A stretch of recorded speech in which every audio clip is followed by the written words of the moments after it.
Hello there, Leo sign. Welcome to your monthly reading. So this reading, love reading for the month of May for Leo, Sun, Moon, Rising, Venus. Leo, hindi lahat ng Leo maka-resonate sa reading na to. So takes what resonates and leave the rest. Cross watchers, pwedeng kayo to at hindi sila Leo sign. So put yourself in a situation kung saan kayo naka-resonate. Leo, if hindi kayo naka-resonate sa reading na to, please watch your other placements, your sun, your moon, your rising, your Venus sign, especially your moon sign. Okay, watch your other placements, dahil pwedeng doon kayo maka-resonate at hindi dito. So Leo, ano yung pwede mangyari this month of May? Love reading for Leo, sun, moon, rising, Venus. Titignan muna natin if what is happening right now sa relationship ninyo, Leo, marriage ninyo or situationship na meron kayo. So, Leo, we're going to pull oracle cards, heart's hidden secret oracle card for your person side. So, ano yung heart's hidden secret ng person mo?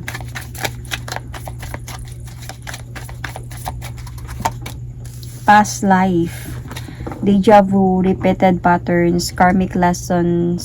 So, feeling siguro ng person mo dito, itong relationship ninyo parang nangyari na din before, or baka itong relationship ninyo is na nangyayari na lang ng paulit-ulit.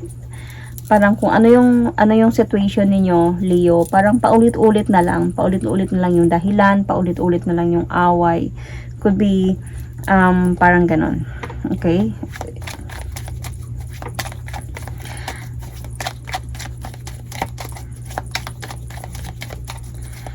So, on your side, this is an Island Time Wellness Oracle card.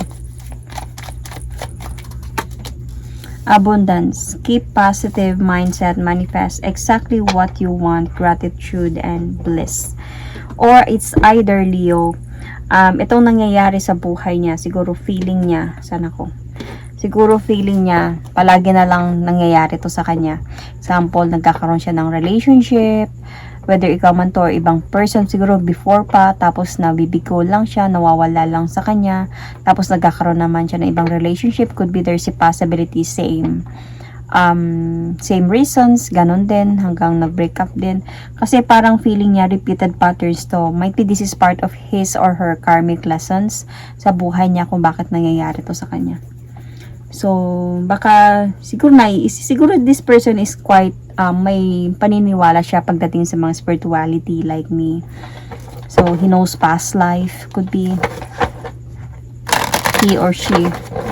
So, anyway, ano yung gusto niyang sabihin sa'yo?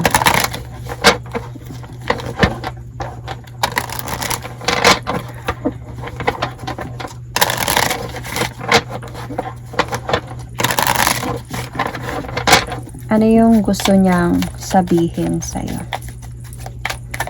Leo, Sun, Moon, Rising, Venus. Ano yung gusto niyang sabihin sa'yo?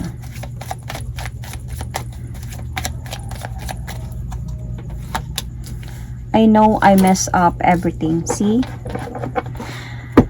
Might be this person needs to learn his or her lessons or mistakes. Kaya palaging parang ganito.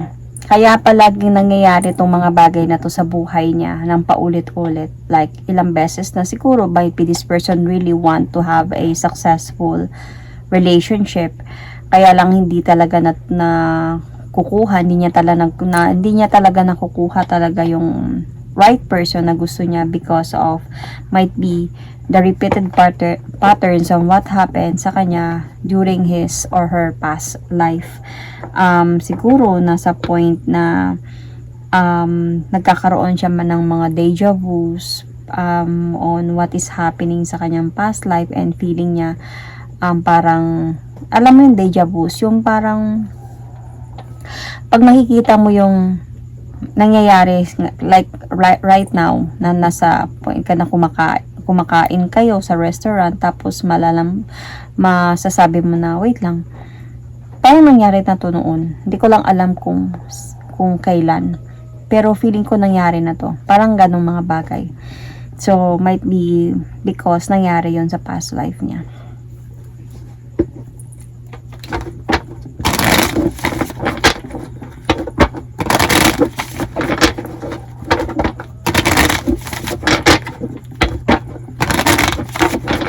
So, what is really happening right now sa inyo, Leo?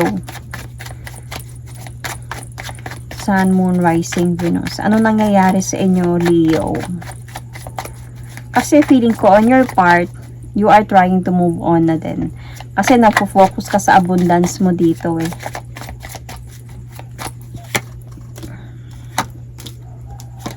Nag-away kayong dalawa. Mabigat.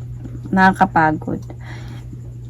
And feeling ko dito, night itong person na to, is nung nag-away kayo, naghiwalay kayo, you move forward and never want to look back. So, nag-focus ka sa yung abundance dito. So, parang nagkaroon ka ng positive mindset. Well, you know, Leo is really like this. Mahirap kasi talaga kay Leo ang maging marupok. I don't know para sa mga ibang Leo, pero some of the Leos that I know, ganito talaga sila. They can, I don't know, might be all fire signs, could be, hindi naman siguro sa lahat, pero most on the Leo talaga kilala ko. Kaya nilang magtiis, kaya nilang tumanggap ng isang sitwasyon kung hindi na. Hindi sila yung tao na naghahabol or parang ganun. Marami akong Leo nang kakilala na ganun, but it could be not all of the Leos kasi nga dahil sa placements natin, especially yung moon sign, okay? Lalo na pag moon sign mo is water signs, mahirap yun. Mahirap kang maging ganun. But anyway, yun nga, nasa point ka dito, Leo, na you wanted to move forward, never look back from this.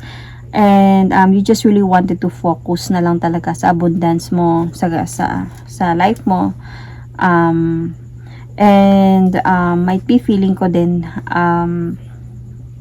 dito, dahan-dahan kayo nalaglag ng person na to. Parang this person still trying pa siguro i-save yung relationship ninyo. Kaya lang, the thing here is, naiipit siya sa sitwasyon.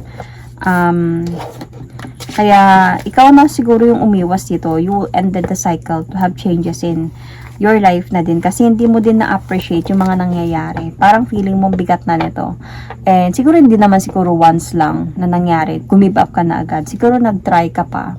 Nagpasensya ka pa until sa parang feeling mo hindi na healthy to, alis na ako, parang ganun. So kaya nga sabi niya dito, I know I mess up everything.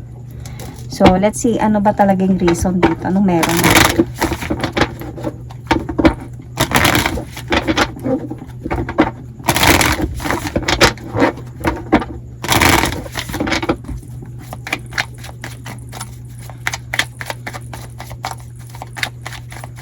You might also be dealing with Cancer, okay? Or Aries, Sun, Moon, Rising, Venus.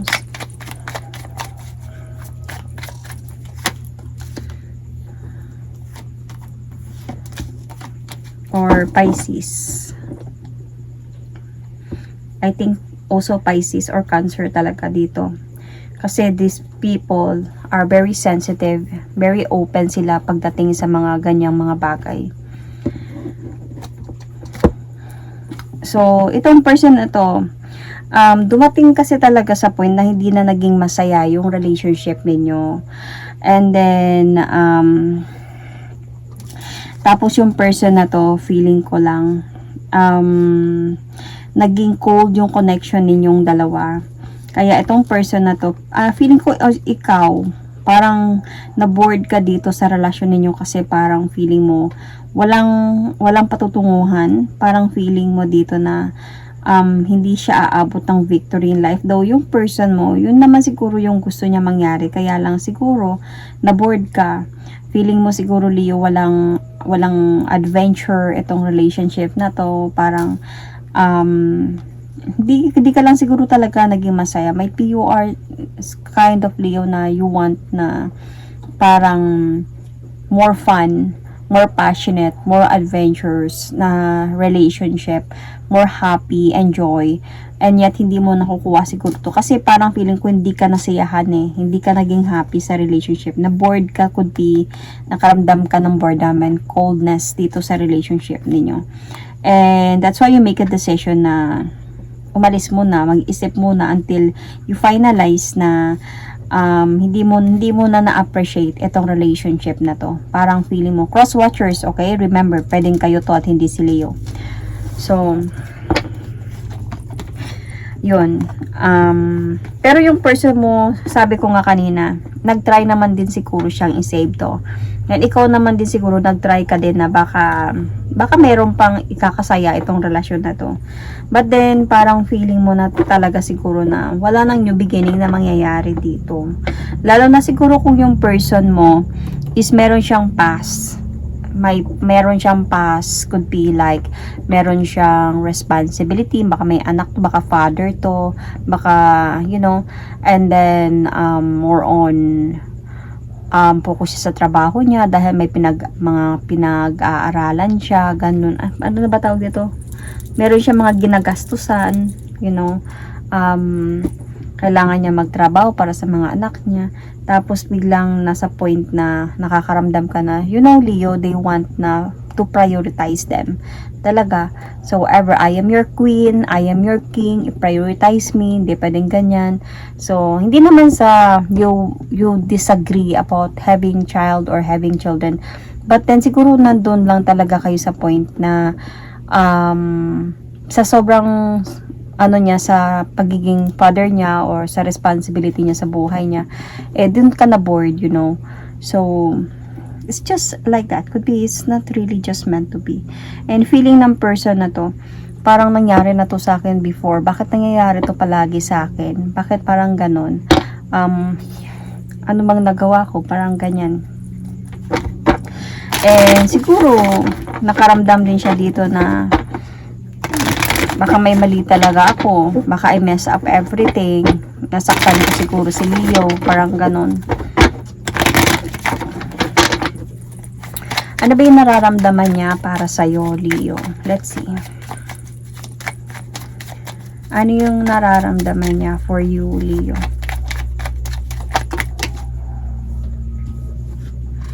So, see?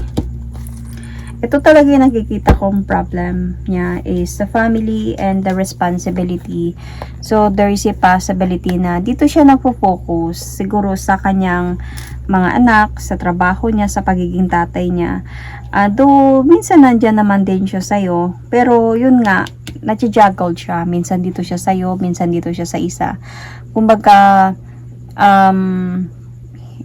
parang nakaramdam ka siguro na parang bigyan mo din ako ng more time. Sometimes siguro humingi ka ng time sa kanya pero hindi pwede kasi busy siya or hindi pwede kasi may lakad kami ng anak. Could be like that, okay? So, parang nakaramdam ka ng boredom sa relationship ninyo. And dito kayo dahan-dahan. So, what I mean kanina is yung, 'di ba, na siguro hindi naman to isang beses lang na nangyari. Siguro mga ilang beses na din na you give your patience as well dahil mahal mo, naintindihan mo yung sitwasyon, and feeling niya din na okay lang, maintindihan naman yun ni Leo, ganyan-ganyan, pero dahan-dahan to nawasak yung relasyon ninyo. So, until sa lumabo talaga yung connection ninyo. Nakaramdam ka din siguro dito, Leo, na baka itong person mo is hindi pa siya totally na naka-move on from the past. Baka magkakabalikan pa sila nito, baka ganyong mga bagay, may mga ganong mga bagay ka na ding iniisip dito So, dito ka parang nawalan ka ng gana. Kahit pa na itong person mo nag-show siya sa'yo ng love, pag nandyan siya sa'yo is, ramdam mo naman yung pagmamahal talaga niya. But then, iniisip mo kasi na anong future namin dalawa kung baka din babalik lang din siya sa ex niya, baka kaya siguro mas importante sa kanya yung responsibility niya, baka mas importante sa kanya yung family niya, baka darating yung araw masasaktan lang din ako. Alam mo yung mga Leo kasi ganun kasi sila parang may mga times na minomotivate nila mismo yung sarili nila. So tignan natin, Leo, kung ano yung nararamdaman mo ngayon sa mga nangyayari sa inyo dito.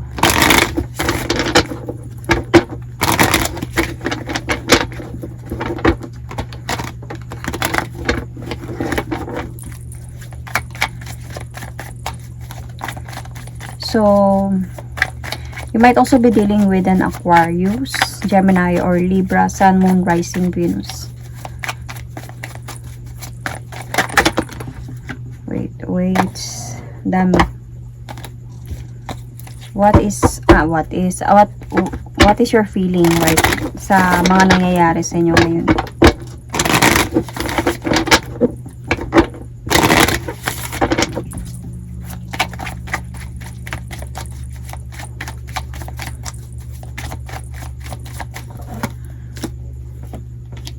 See?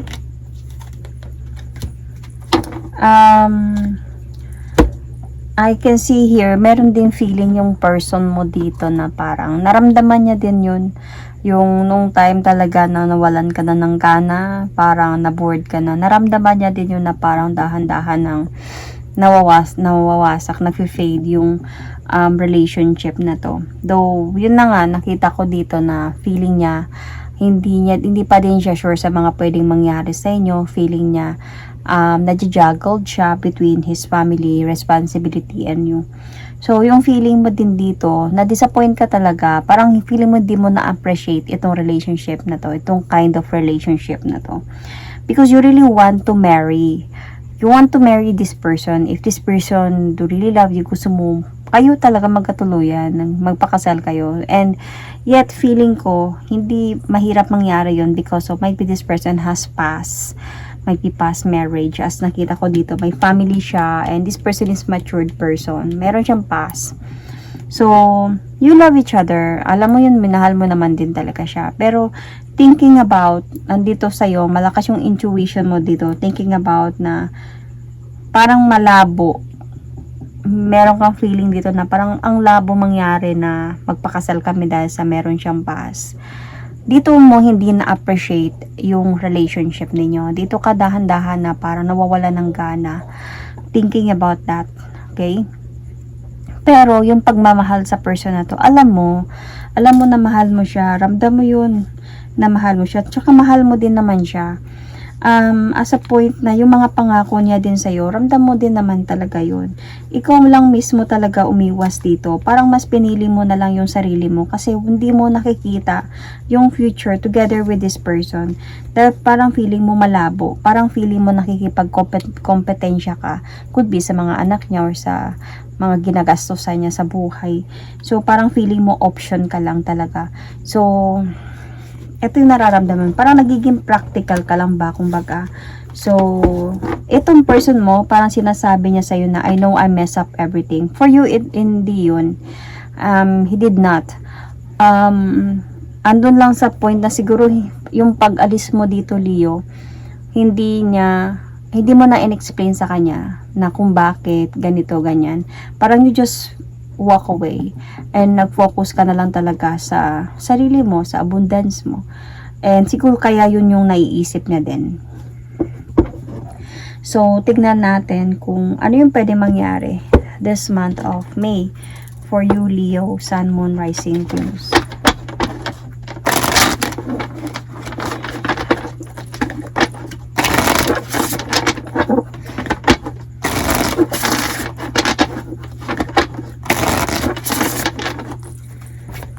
So, your person's heart's hidden secret for this month of May or in the near future. Pride, arrogance, ego, stubborn. Why? Let's see. So, on your part, the Island Time Wellness Oracle card.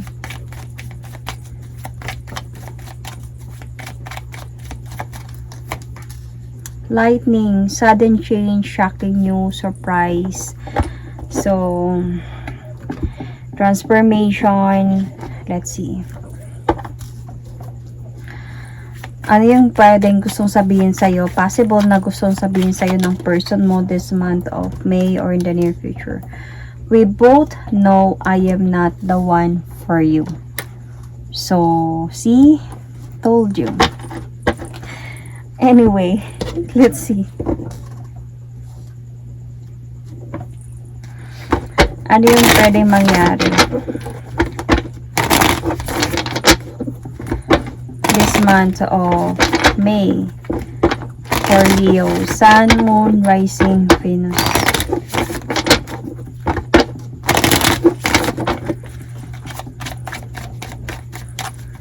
Ano yung pwede mangyari this month of May? Sun, Moon, Rising, Venus. Leo, Sun, Moon, Rising, Venus.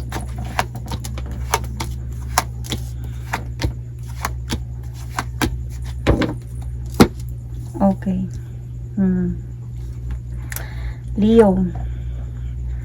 So, itong pride na to, ang nakukuha ko kasi dito, di ba ikaw yung umiwas dito na kasi nakaramdam ka nga ng boredom and feeling mo wala din patutunguhan to kasi may past to, might be legal married to, and parang feeling mo wala din akong mapapala dito, hindi din kami mapapakasal nito, kaya umiwas ka na lang as summarize the story.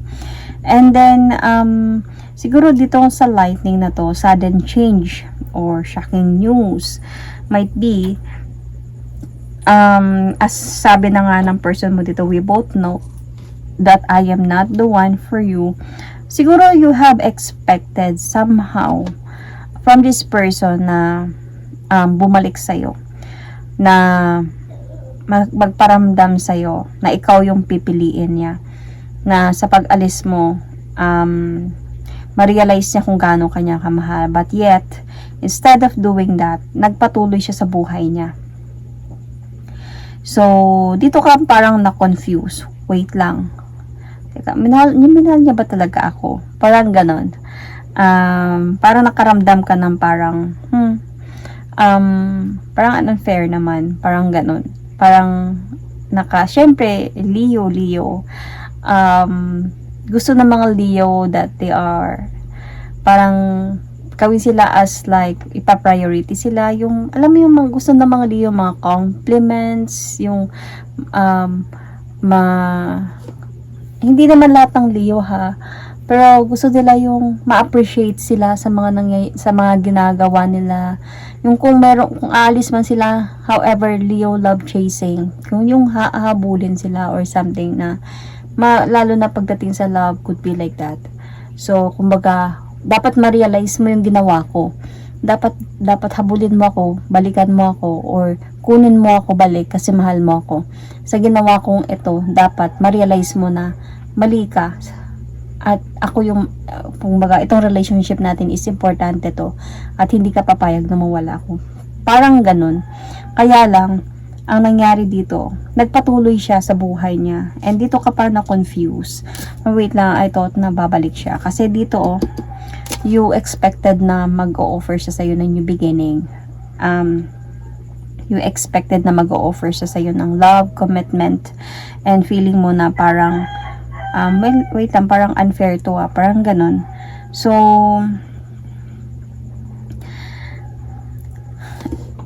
feeling ko naman dito, sa mga nangyayari, okay, kasi gusto mo din, kahit papano Leo, gusto mo din talaga na magkaayos kayong dalawa. Kasi dito, ramdam mo naman yung pagmamahala ninyong dalawa eh. So, pasensya na, umaga na. So, ramdam nyo naman yung pagmamahala ninyong dalawa dito. Kaya lang, as a point kasi na, itong person na to, even itong person na to, gusto niya naman bumalik sa'yo. Gusto niya naman na magparamdam sa'yo ulit or magpatuloy sa'yo or gumawa ng action para habulin ka at sabihin na wag, ayusin natin to. Gusto niya naman gawin yun. Feeling ko nga baka minsan nagawa niya din yun. Yung, nung time na umalis ka na, siguro minsan nasabi niya din, siguro nag-message din siya or nakipag-usap din siya sa'yo na baka pwede natin ayusin to, na baka pwede natin na i-balance to. Yet, syempre nagmatigas ka dito, Leo. Kahit papano. Pero umasa ka siguro dito na magkaayos din kayong dalawa, na umasa ka na hindi siya give up sa'yo. Umasa ka dito na itong pag-offer niya sa'yo ng new beginning is ito na to, hindi ito give up sa akin. So, but then, yun nga, may shocking news dito. Parang feeling siguro din ng person mo na siguro ayaw niya na talaga and may hindi talaga kami para sa isa't isa. And yun na nga dito sa niya na baka iniisip niya baka parto ng karmic lesson ko sa buhay, sa past life ko, sa mga ginagawa ko, na ito talaga yung life ko. Siguro mabubuhay talaga ako ng single nito, single dad or whatever. Kumbaga, tinanggap niya para nagkaroon sa kanya ng realization, awakening, or clarity na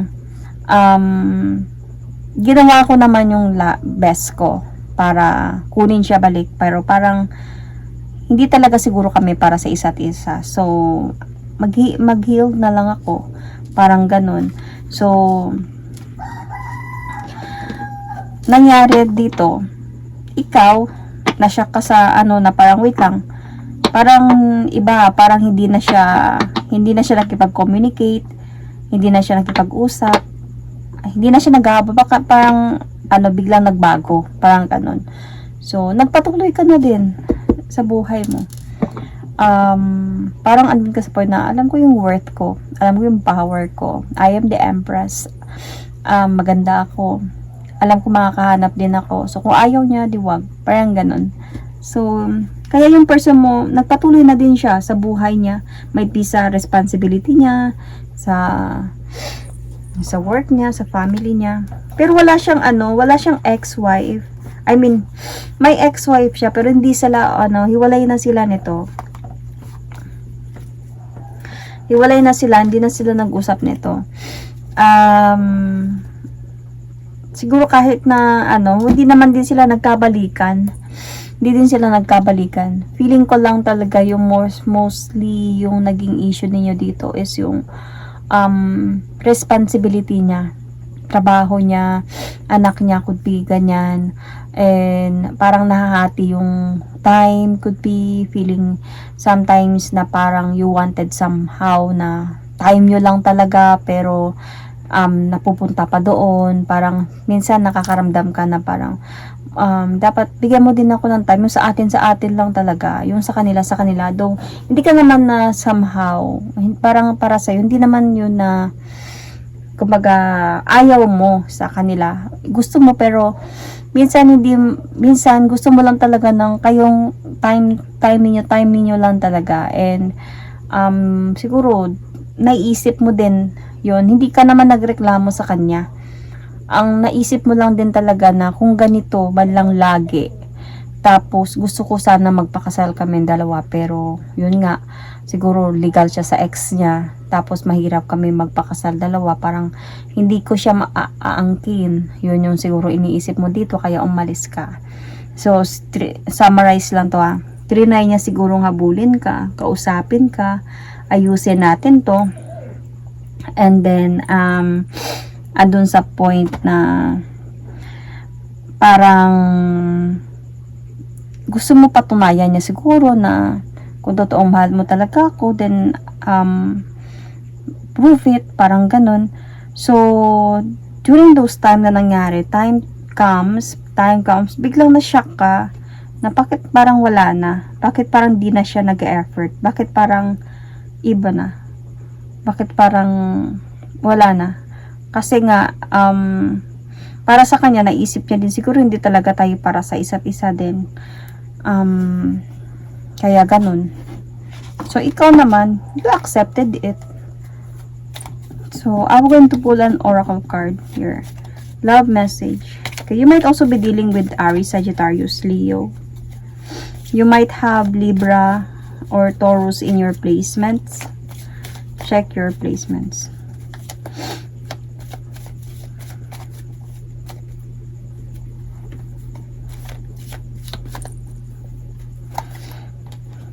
When you, my God, wait lang. When you pass from this world, you take nothing with you but your soul and the memories you have shared with those you love. So, parang feeling ko lang nag-connect to sa part ng person side mo. Sa part to ng person side mo.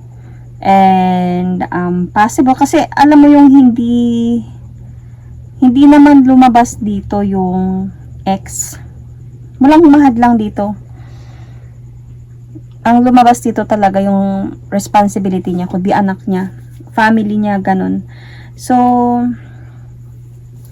itong ano niya, wala naman din, hindi ko din naman nakita dito na yung parang hindi pa siya nakamove on from the past, kung namatayan man siya ng asawa or what. Ang naiisip niya lang din dito, kaya siguro lumabas tong message na to, yung past life, diba ito, repeated patterns, karmic lessons. So, ito yung naiisip niya na parang, siguro during this time, naiisip niya na parang paulit-ulit na lang to. Siguro nakailang relationship na din siya bago ikaw. Then, ganun pa din yung nangyayari. Tapos, parang ngayon, mag-isa na lang din siya ulit. So, parang feeling niya, ito na siguro yung karma ko sa buhay ko, nung mga ginawa ko nung past life ko. Kaya, lumabas to. So, that is my reading for you, Leo. Sun, Moon, Rising, Venus. Thank you and God bless.